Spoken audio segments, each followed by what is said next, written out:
you were commenting about you moving or leaving Finland after your master's, maybe thinking of going to Canada or another country. How is it moving from Finland to Canada, and what is your motivation to leave Finland? Why don't you want to stay in Finland after your studies? Oh, that's a deep one. Okay, first of all, I don't think I have the strength to learn Finnish language. That's the first thing, because for you to stay in Finland, you need to integrate into the system. What I mean by integration is, okay, so it's compulsory that you need to write the language exam to get your permanent residence and also citizenship in later time. So I don't think, because Finnish is one of the hardest language in the world. I think the fourth hardest language. And I don't think I have the strength to learn the language for now. That's one of the motivations. Secondly, I think I would want to be in an English-speaking country because there's always more advantage there. And then moving from here to Canada or anywhere is the same as moving from Nigeria or moving from Sweden or moving to anywhere. It's the same process you follow. What I mean by the same process is the fact that I'm in Finland does not mean that I'll do a shabby application and then expect because I'm in Finland in quotes, they will grant me visa. That's rubbish. So, for example, I'm in Finland and I do an application to Canada and I cannot prove to the visa agent that I have a strong tie base to come back to Finland after my master's. Obviously, he's going to reject my application. So people have this very low mindset that because you are in another foreign country, it's easier to migrate. If you talk about raising the funds, I could accept to an extent, okay, it's easier to have a reasonable work plan here in terms of funds. But about the process, it's the same everywhere because you need to follow through the process. So one thing I know about Canada is that they are very keen about statement of purpose, which is why your statement of purpose is one of the key things to your visa approval. So if you cannot prove to them that this is the reason I want to go and study this course and come back to where I am based, then nobody is going to give you listening ears. So what I know about traveling is that before you go to any country, you need to really do a proper research, especially when it comes to visa application. So I think that's it. Okay.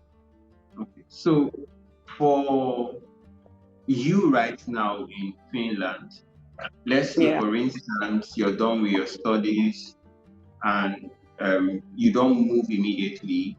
You plan to maybe work a while in Finland, raise some funds. How is it easy to start integrating into the system? What are the opportunities for graduates, for foreign students who graduated in their system to get more formal? Yeah. Yes.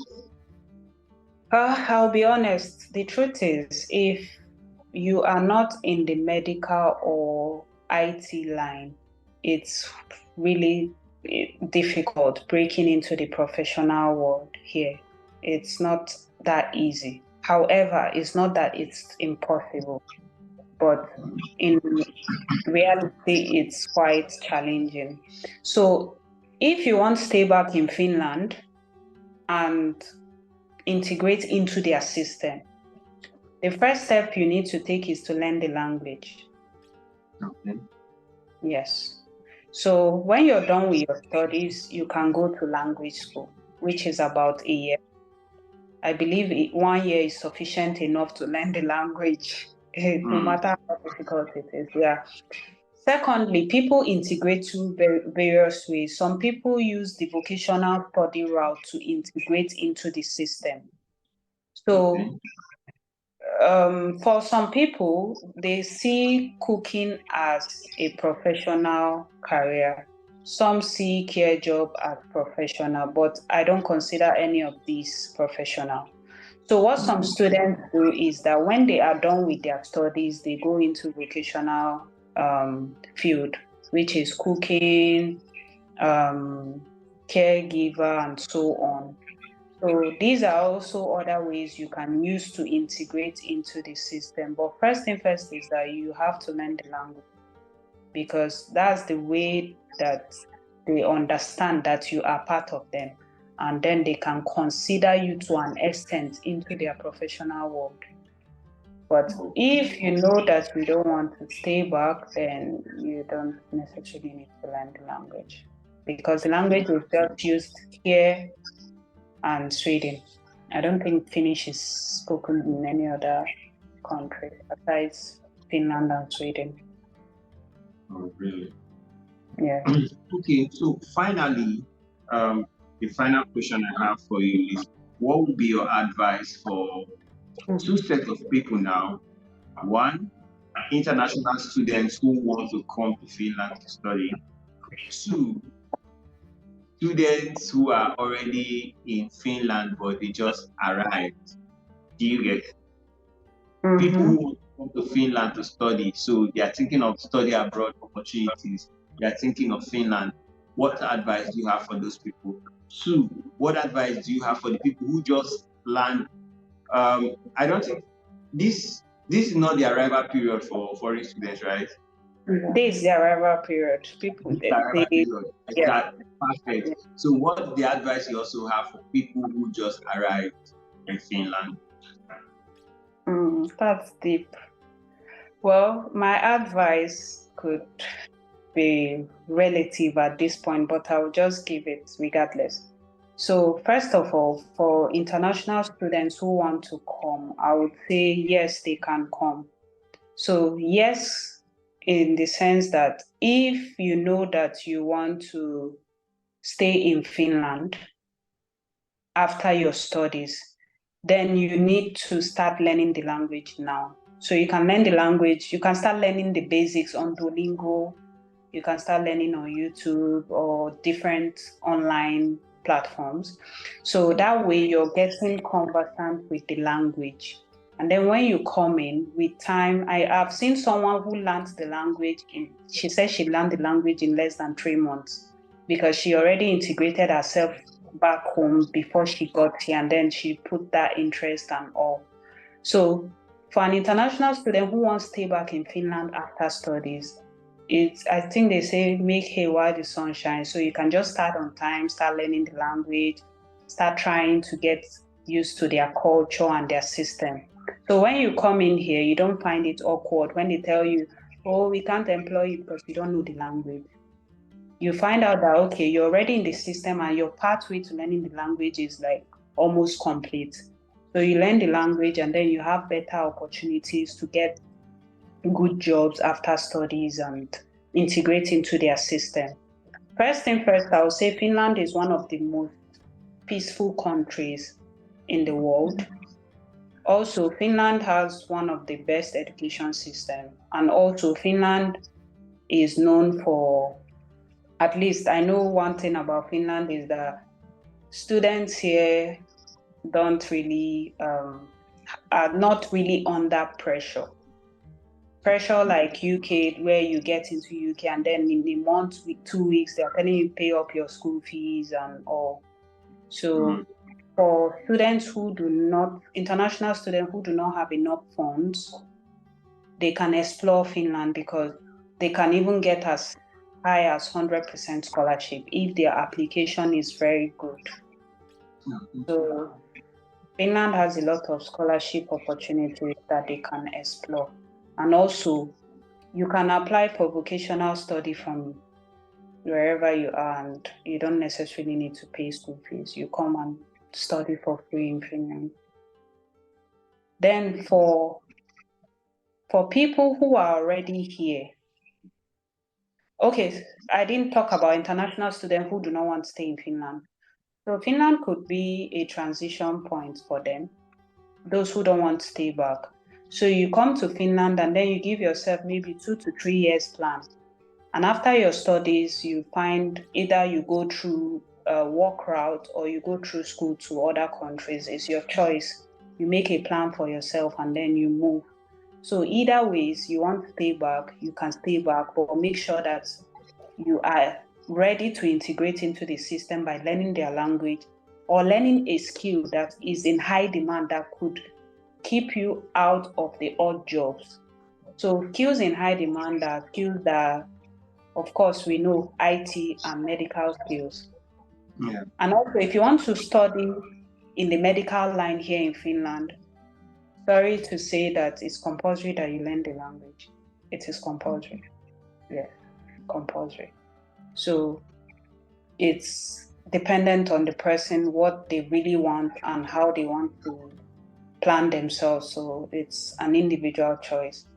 Then for people who just came in, I would say it can be really challenging and frustrating in the first instance. Like my first month here, I was really depressed, and a lot of times I really wanted to go back to Nigeria because I felt I was living a better life in Nigeria than here. Getting here, I didn't get a job for like a month. My mindset was once I get here, less than a week, I'll get jobs, like so many jobs so far, and I'll be rejecting jobs. And that was not the case. I was getting, unfortunately, and I'm like, for what? These are jobs that should be readily available for students. Like, Yeah. students should be the one rejecting these offers. But Mm. in all honesty, everything I believe is time, because right now I'm the one that even reject jobs. And it's really funny because sometimes you feel like, oh, this stage will never come. But at the point when it comes, and then you just look back and then you smile. So what I would advise is, I know the first period is always tough and challenging. You have a lot of thoughts, you have a lot of regrets and so on. But I believe that consistency brings results. So in Mm. whatever you're, just be consistent, be focused, don't give up, just keep applying. There are so many opportunities here to tap into, but you just need to be focused. You just need to be consistent. You don't have to give up. It can be frustrating, but just keep pushing. There's always light at the end of the tunnel. So whatever case it is, first of all, you need to network as a new student. How you network is you can look for groups like church groups, go to churches, your schools, interact with international. I know Africans here don't like to interact with themselves. They feel like I don't need to interact with any African. I need to like I need the interact. foreigners. Yeah. Yeah, but in the real sense, we still need ourselves. That's Yeah. the truth. Oftentimes, Africans are always the ones in position to help you. So networking here is very important. It can help you in so many ways. Yeah. So I Okay. think You mentioned the period of stress and regret, and you get how do you navigate those periods? How did you come out of it and later found your groove to really enjoy yourself? I see you that you're really enjoying yourself in Finland at the end of the day. How did you come out from that hole to where you are now? well, I would say first of all by God's grace, because everything is by God's grace, and also I had some good friends around that would always encourage me not to give up. I should keep pressing. It's always like that at the first instance. You just have to keep your hope alive and just keep staying focused and just keep applying. I'm not exaggerating. When I came, I was doing like 10 to 15 applications every single day. Every single day. Like I was applying to both professional jobs and odd jobs. I was doing everything at the same time. And then another mistake I think I made, I just realized, is the fact that I was not intentional. Intentional in the sense that I was just making applications without proofreading my applications. I just submit shabby applications and I just feel like, oh, it's just application. I need to just submit this thing. So I had to go back and then I started making some corrections on my applications. And can you hear me? Yes, I can hear you. Go ahead. Okay. So I had to, what I do when I get rejections, I go back to that same application and then I modify it and then I try to do something different. So those period, I was encouraged by friends, and also God helped me to come out. And when I started getting opportunities, it made it easier for me. And it looked like those period of hardship never really happened. Oh yeah, that's the thing. Most times people don't know what you go through. They only see good pictures. Yeah. Okay, it's all good. It's nice to have this conversation with you. Thank you so much. You've been of great assistance. Thank you for sharing your knowledge, sharing your experience. We really appreciate, and we hope that everyone who comes in contact with this um, video or the videos would make informed decision when choosing either to go to Finland or not to go to Finland, or if they're already in Finland, what to do to get their life together. So thank you Yeah. so much. Thank You're you so much. welcome. You're Are you welcome. a football fan? Am I what? Football Are you a fan? football fan? But I think I support Manchester United or Okay, something. so one last question: Messi or Ronaldo? Ronaldo. Okay, thank you so much. Do enjoy the rest of your evening. And you I see too. you. All right, Uh, bye. bye.